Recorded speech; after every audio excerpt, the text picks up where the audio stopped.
what on earth GitHub is. GitHub is really important nowadays because if you are just getting into vibe coding, if you're starting to use AI, you're going to see a lot of people talking about it and you won't necessarily know what it is. So I'm going to give you a 101 today. This is just going to be running through what GitHub is, how you set it up, and how you're going to connect it to your various pieces of software. It's super, super important, but it is not something I've seen many people explain.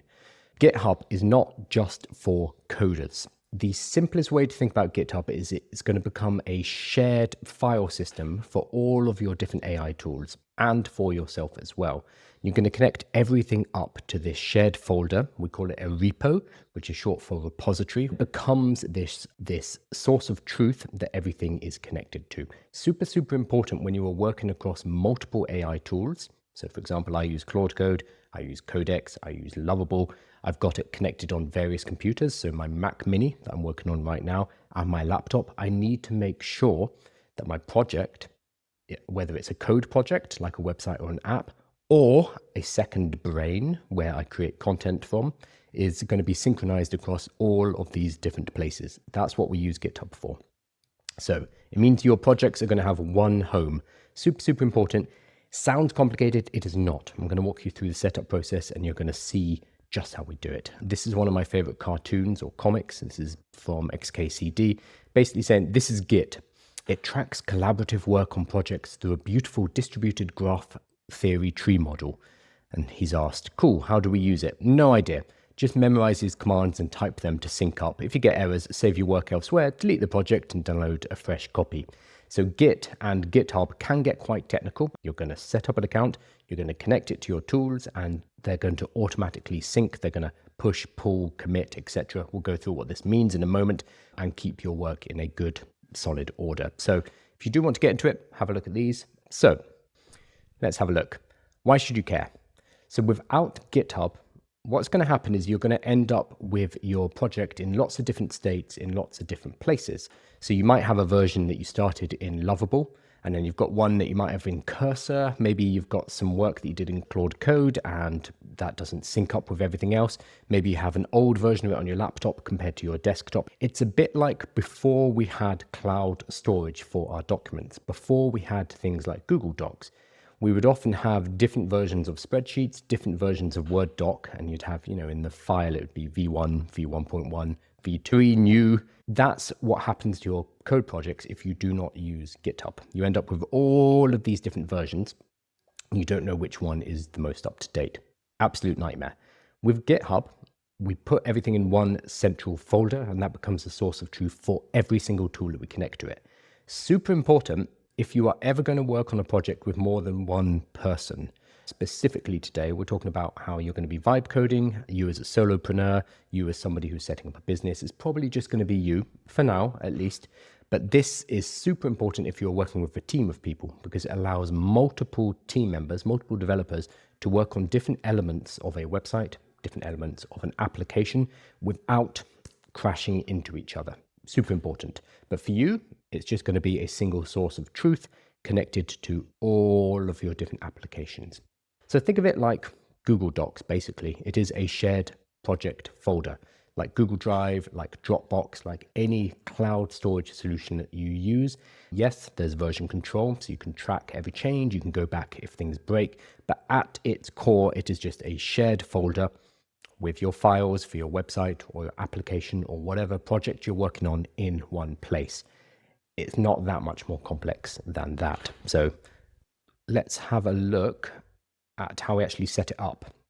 All you're going to do is you're going to come to github.com and you are going to create an account. It is free.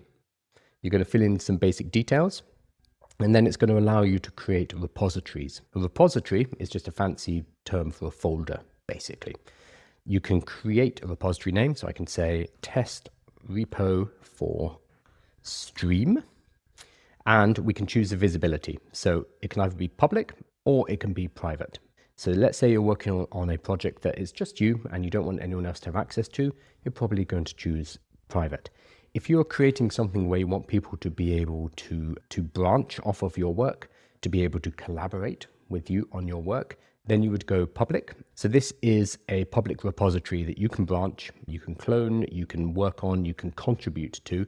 So can you see all of these different people who are working on the OpenClaw repo? Peter Steinberger is obviously the creator, but this is an example of a public repository. For the most part, you're not going to be doing that, especially on your vibe coding projects. So you're going to set this to private. And then readme, git ignore, add license, etc. We're going to ignore for now. These are things you can come to later. Right now, we're just going to create a repository. We are going to set it to private and press create. That's it. Very, very simple. So we have now created our first repo. Again, this is free. You just sign up at github.com and then that's all we have to do. So you can see this is kind of our setup information. What we're going to do though is just connect it to our AI tool. So we're going to connect it to Lovable or Claude Code or Codex or whatever tool we're using, and it's going to be able to help us with that setup. We have issues, pull requests, agents, actions, projects, security, insights, and settings. Most of these you're going to be using as your project gets more complex. So pull requests, for example, allow you to collaborate on code. Again, if it's just you, that's not necessarily going to be very valid here or very, very relevant. But you might get pull requests as you start to work from different tools, and they'll create pull requests into your main repo. But we're not going to get into the technical details of that. I just want to show you how the basic setup is super simple. Okay, there are some terminologies that are worth covering, so it's worth just quickly running through them. We're not going to get technical, but just so when you hear these terms, you're not like, what the fuck is he talking about? So repo is your project folder. That is what we just created. We just created a repository. This one is called test repo for stream. So think of repo as your folder. Nice and simple.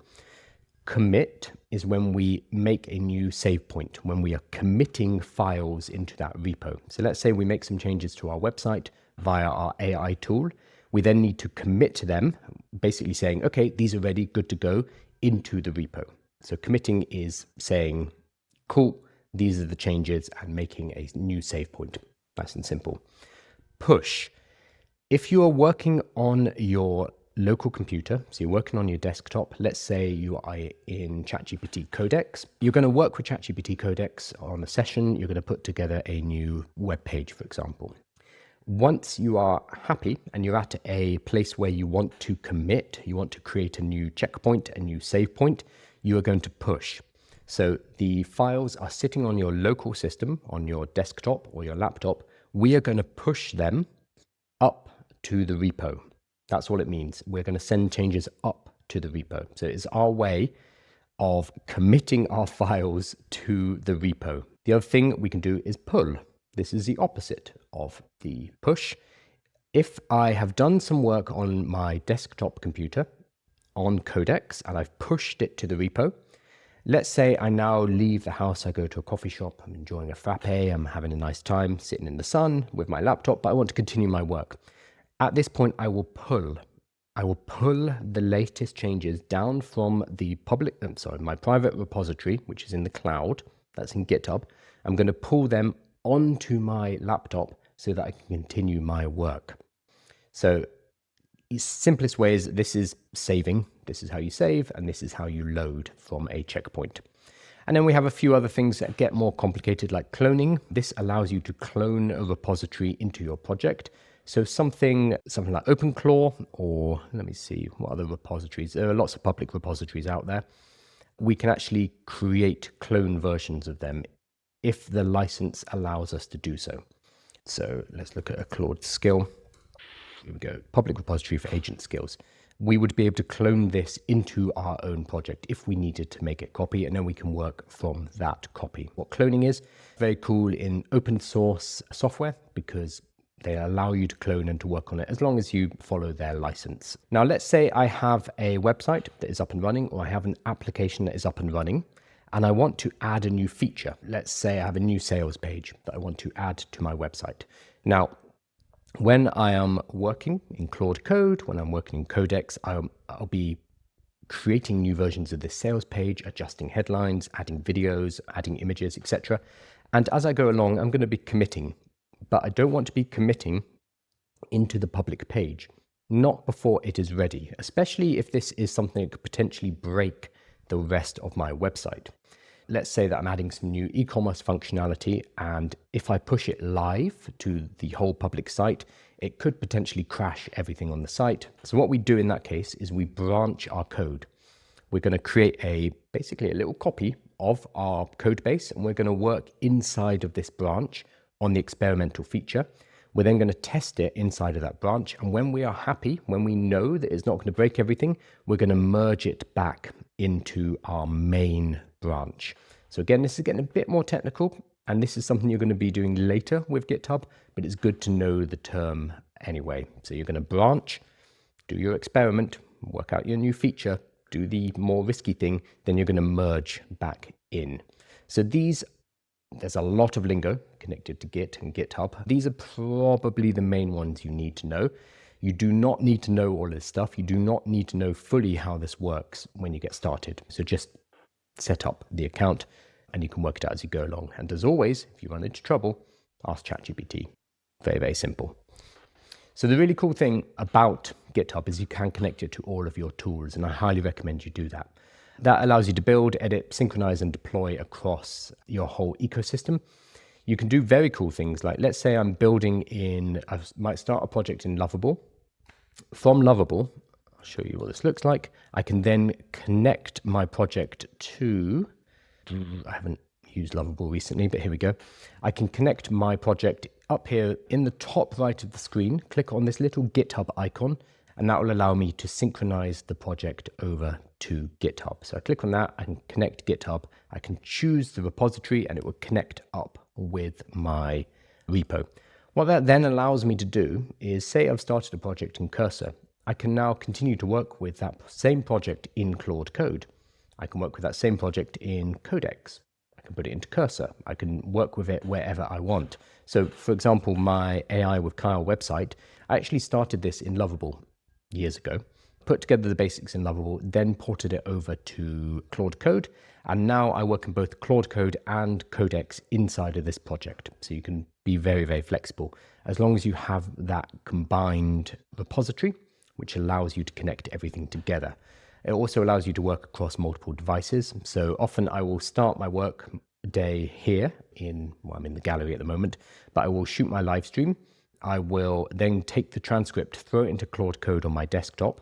That will help me process everything inside of Claude Code for my newsletter, for my short form videos, etc. See, this isn't just for code. We're going to talk about this in a moment. And then all of that gets pushed into a GitHub repository, which I can then pick up, go and sit in the garden with my laptop and continue working on, because it goes through GitHub. Super important. Otherwise, I'd have to be going back and forward, picking up the files from one computer, sticking them on another computer, having different versions. It would be an absolute nightmare. So this is super, super important. It is a fundamental piece of building with artificial intelligence, but you can also use it for other things. So that's what I want to talk to you about. You've probably seen a bunch of viral videos, viral posts, especially if you're on Twitter, with people talking about their Obsidian second brain GitHub repo. A whole load of jargon there. So Obsidian, I'll pull up Obsidian. Obsidian, what would I describe Obsidian as? I don't know what you'd call Obsidian. It is a proprietary personal knowledge base and note-taking application. Okay, so it's a knowledge base. So you can set up a knowledge base of all of your notes, all of everything about you, all of your work, etc. And then you get these beautiful kind of node diagrams. Very pretty, not very useful, but very cool. But what's so cool about this is AI is very good at working with these personal knowledge bases. So you've probably seen a few viral posts about this. Now, you might be wondering how to set this kind of thing up, and it actually is all based on GitHub. You are going to have a GitHub repository where you have a bunch of folders, a bunch of files with all of your information in. Then you're going to connect it to Obsidian in order to create your second brain. But at the basis, this is a GitHub repo. I'll actually show you mine. I go to my AI Brain Vault. You can see in here, I have my automations. I've got a book that I'm working on. Got information about my business in here. So this is the most active part of this brain. I have my whole content processing ecosystem inside of here. So I'm currently mainly using this as a content processing system. So every single day I plug the transcripts from my live streams into Claude Code, and it generates for me a draft of a newsletter. It works out scripts for my short form videos, as well as creates carousels, dashboards, etc., etc. I'm actually giving a talk about this to O'Reilly, the publisher, in about a month's time or 2 weeks' time. But you can use GitHub to store and order non-technical related work. So if you're working on a book, if you're working on something creative, if you're working on anything that requires kind of project management, keeping things together, you can do that within GitHub. So I highly recommend you use this, even if you're not using this for code specifically. So for me personally, I use it for content processing. For you, it's going to be whatever works for your particular business. You can keep it all in GitHub to get the benefit of being able to connect it to absolutely everything. You're going to come to GitHub, github.com, create an account. You can use your Gmail or you can use your email, nice and easy. I highly recommend installing GitHub Desktop. The reason for this is it means you don't need to deal with the terminal at all. You're just going to have an application which sits on your computer where you're going to be able to push and pull with the click of a button. Very, very simple. You're going to download this and connect your account. So you're just going to log into it, and then that's going to allow you to work locally from your computer nice and easily. This is what it looks like. It looks complicated, but most of the time what you're going to be doing is writing the name of the commit. So later I'll have 29th of April content creation will be the name of the commit. I'll write that in here and then I'll click this button. That's kind of it. That's all you need to do to save into GitHub. Nice and simple.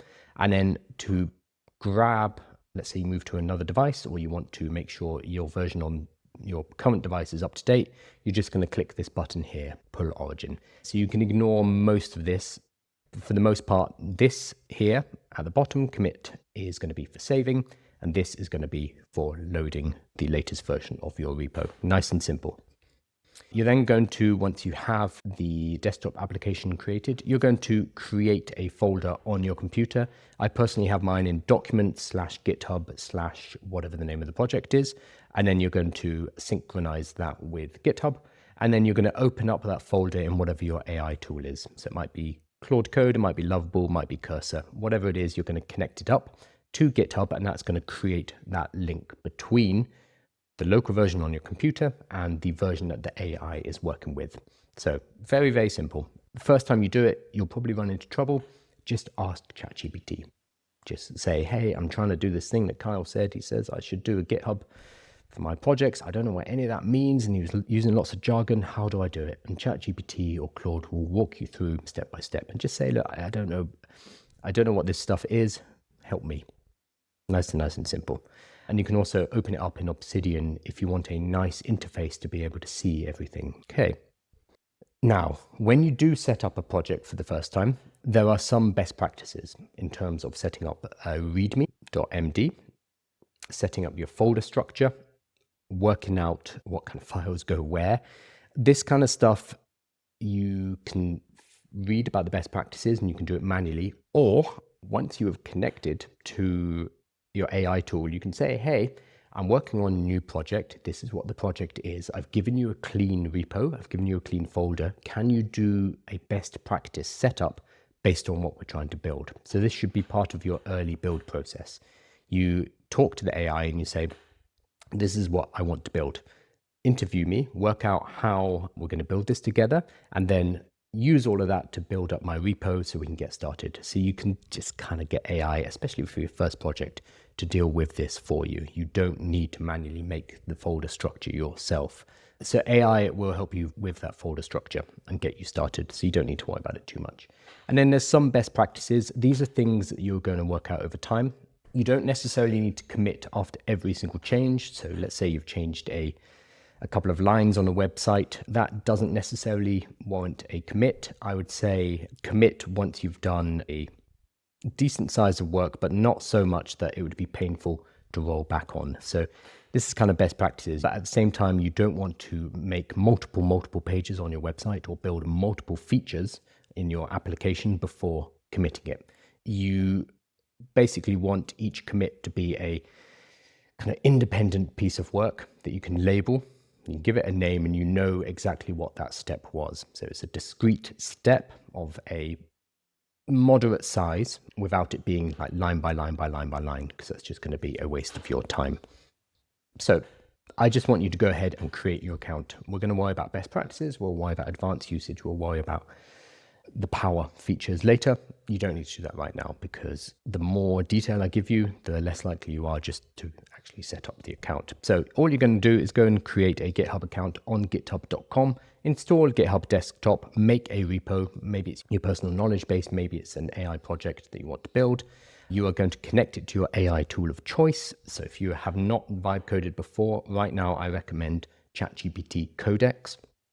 The reason is it's very good, but it's also available on the free plan. And if you're on the $20 a month plan for ChatGPT, you get very generous limits indeed. So that would be my recommendation. If you have more money, Claude Code's fantastic, but Codex is probably the best place to start. Connect it up to your tool. Hey, I've given you a clean repo. This is what I want to build. Help me get the foundation set up.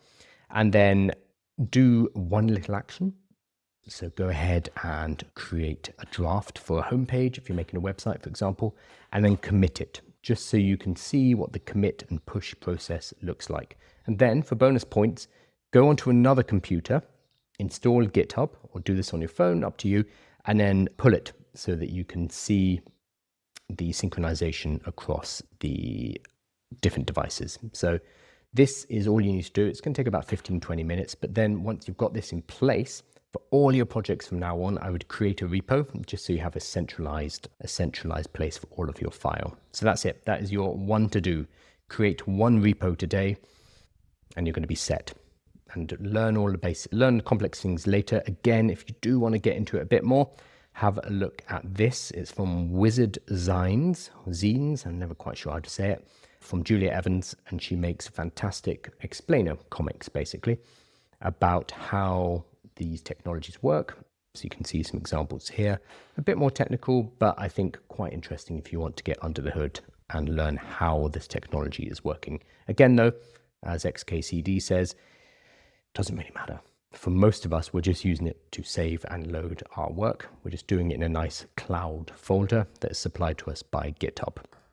Cool. Thank you so much, everybody. That is the end of this presentation. The newsletter will be out where I'm going to be walking you through how to get started with GitHub, which is what we covered just today. So it will be based on this presentation I gave. I'll give you a checklist as well, and the full YouTube video, which is going to be edited and tidied up. So you can find that in the newsletter, aiwithkyle.com. Thank you so much, everybody, and I will see you. Cheers.